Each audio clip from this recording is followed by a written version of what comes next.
Welcome to my Chanel Katie English info. Please subscribe, like and share. Thank you. Hello guys, this is Khurshid Ansari, a communication developer and English trainer. Guys, today I'm gonna teach you two most confusional word. दोस्तों आज मैं आपके लिए लेकर के आया हूँ दो एडवर्ब और वो एडवर्ब है टू और इनफ। बहुत सारे लोगों ने मुझे कमेंट करके बताया कि सर ये टू और इनफ के बीच में क्या अंतर है, ये क्लियर कर दीजिए। तो मैंने ये सोच करके ये वीडियो लाया हूँ दोस्तों, लेकिन कंडीशन है कि इस वीडियो को आपको अंत तक देखना है। मेरा यकीन है, मेरा आशा है कि आपको ये वीडियो हमेशा हमेशा के लिए याद हो जाएगा और आज के बाद आपको टू और इनफ के बीच में अंतर समझना बिल्कुल आसान हो जाएगा। तो आइए जानते हैं दोस्तों कि टू का इस्तेमाल कहां होता है। सबसे पहले आपको यह ध्यान रखना है कि टू का मतलब होता है अधिक, ज्यादा, काफी, और इनफ का मतलब भी होता है ज्यादा, काफी। लेकिन अब सवाल उठता है कि टू का इस्तेमाल कहां होता है और इनफ का इस्तेमाल कहां होता है। आइए शुरुआत करते हैं हम टू से कि टू का इस्तेमाल क्यों होता है। दोस्तों याद रखना है कि इस टू का इस्तेमाल ये भी एक प्रकार का एडवर्ब है और इसका इस्तेमाल एडजेक्टिव या एडवर्ब से पहले किया जाता है सेंटेंस को स्ट्रॉन्ग बनाने के लिए। आपको याद रखना है कि two is use for the quantity of more than expectation. इसका इस्तेमाल जो है, जितना हमें क्वांटिटी चाहिए, जितना हमें मात्रा चाहिए, उससे ज्यादा मात्रा के लिए, ज्यादा क्वांटिटी के लिए इसका इस्तेमाल किया जाता है। आइए ले लेते हैं कुछ एग्जांपल। जैसे अगर मुझे कहना हो कि पानी पे पानी लिखना बहुत ही कठिन काम है, तो हमारा सेंटेंस होगा it's too difficult task to write water on water. आइए दोस्तों ले लेते हैं एक और एग्जांपल। अगर मुझे कहना हो कि बाहर में इतना ठंड है कि हम कोट के बगैर जा ही नहीं सकते हैं, बहुत ही ज्यादा, यानी कि जितना कि हम उसे टॉलरेट नहीं कर सकते हैं, तो हमारा सेंटेंस होगा it's too cold to go out without a coat. यानी कि बाहर में इतना ठंड है कि हम कोट के बगैर जा ही नहीं सकते हैं। और दोस्तों मैंने बताया था कि इस एडवर्ब का इस्तेमाल सेंटेंस को स्ट्रॉन्ग बनाने के लिए किया जाता है। दोस्तों आपको याद रखना है इस सेंटेंस को। जैसे अगर मुझे कहना हो कि वह पार्टी में बहुत ही औपचारिक कपड़ा पहनी थी, यानी कि इतना औपचारिक कपड़ा पहनी थी जितना उसे पहनना नहीं चाहिए था, क्योंकि कोई भी चीज सीमा से अधिक अच्छा नहीं होता है।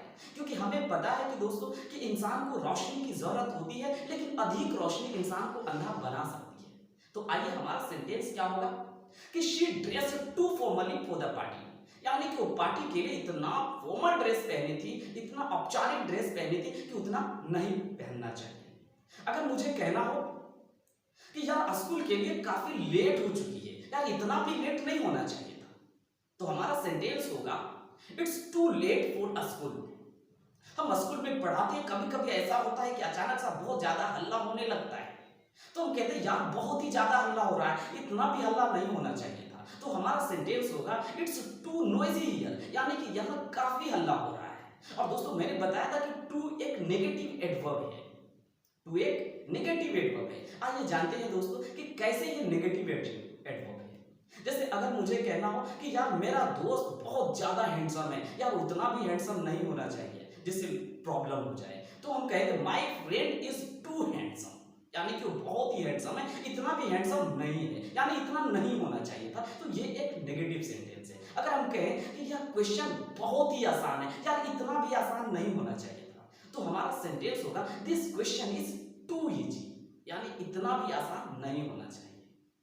तो मुझे आशा है कि ये टू आपको बहुत ही आसानी के साथ समझ में आ गया होगा। अब आइए दोस्तों बात कर लेते हैं अब इनफ की कि इनफ का इस्तेमाल कहां होता है। तो दोस्तों आपको याद रखना है कि enough is used for the sufficient quantity, मतलब इनफ का इस्तेमाल वहां होता है जहां पर हमें सफिशिएंट यानी कि पर्याप्त, जितना हमें चाहिए उतना ही मौजूद हो। जैसे अगर हम कहें कि इलेक्ट्रिसिटी बिल पे करने के लिए मेरे पास पर्याप्त पैसा है, यानी जितना मेरे पास होना चाहिए मेरे पास उतना मेरे पास है, तो हमारा सेंटेंस होगा I have enough money to pay the bill of electricity.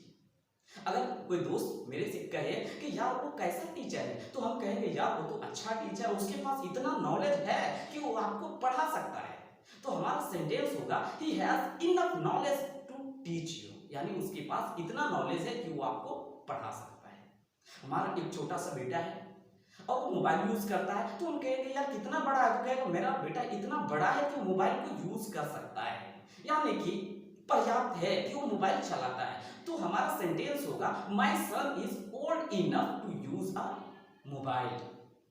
अगर मुझे कहना हो कि कंप्यूटर खरीदने के लिए मेरे पास पर्याप्त पैसा है, यानी जितना होना चाहिए उतना मेरे पास है, तो हमारा सेंटेंस होगा I have enough money to buy a computer.